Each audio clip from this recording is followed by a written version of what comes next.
Yes. So, fun. This is fun. Okay. This is fun. I would love if it trickled down the way that it is right now. You want it to trickle out kind of by like your calves? Yeah. Yeah. Okay. So fun, but we're leaving the mesh sides and the straps and the belt plain. Okay. We're starting with our base dress, and what we're going to do first is we're going to remove the belt as well as all of the buttons on the back. When we remove all the buttons, we're going to measure out what intervals they were set at, so that way once we have our overlay back on it, we can set them back at the manufacturer's intervals that they had on there, so that way we have enough buttons to reach the bottom of the dress. Trying to draft a pattern off of a dress that is already assembled, it can be a little bit challenging, so here we're grabbing the pattern pieces or the pattern panels from the skirt. And so what you're seeing here is that I'm cutting out that center front panel, so it's going to be one big piece from her side to her side that goes across the front, making sure to cut just a little bit of extra seam allowance, because as you applique lace or beaded lace appliques, that piece is going to shrink a little bit, so we made sure to add a little bit of extra width, a little bit extra length, as much as we could given the fabric width we were working with. And then you're seeing that here we're marking that center back and hem side for the back panels.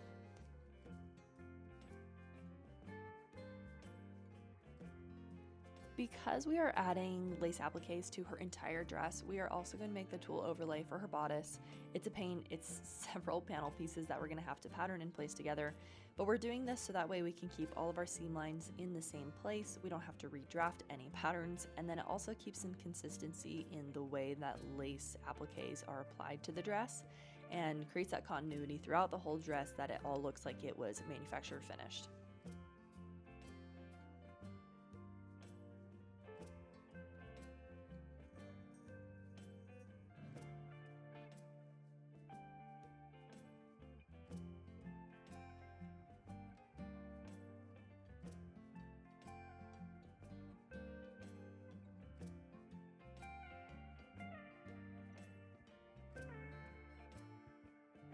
And now comes time for assembly. So we're putting together the tulle overlay, but when placing it onto her dress for today's fitting, we're actually just going to be pinning it onto her dress. So assembling it together, making sure all the seams are sewn, but then just pinning it onto her dress, because as we place appliques, we're going to want to remove this tulle piece, applique all the lace down, and then put it onto her dress as a final step.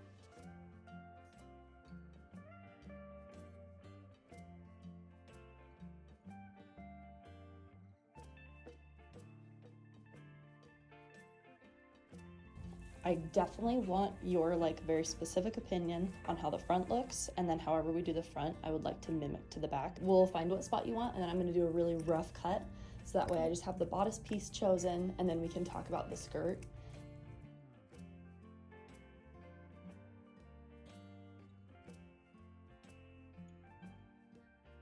So the bodice is going to be separate from the skirt, sewn together by a waist seam, but then that'll be really nice because then you have the belt to cover up the transition, yeah. Sweet. So I was hoping that you wanted to keep the belt. Otherwise this just got a lot harder. Yeah.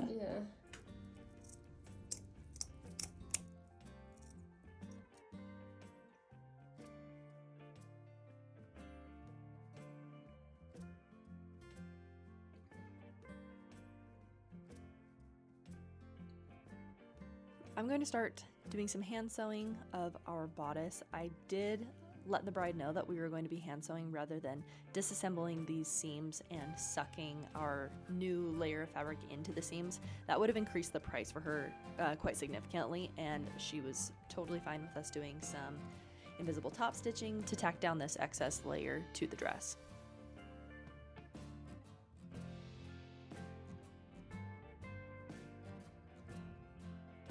We got some really good notes from our client during the fitting of where she wants things to lay, how she wants things to look, and that's really helpful, and we pinned a lot of lace down. But what we're going to need to do during our sewing process is go back in. We're probably going to need to lighten up some density in some areas, make some areas a little bit more dense, cover some up, and then we're going to need to do a lot more placement on the skirt of her dress. We got a really good idea of what she's liking, but we'll need to continue that same pattern, that same look into the back side of her dress. And so we're going to be doing a lot of lace placing both on a mannequin and laying it on the floor to make sure that our layout is going to look nice and cohesive and be to our client's liking.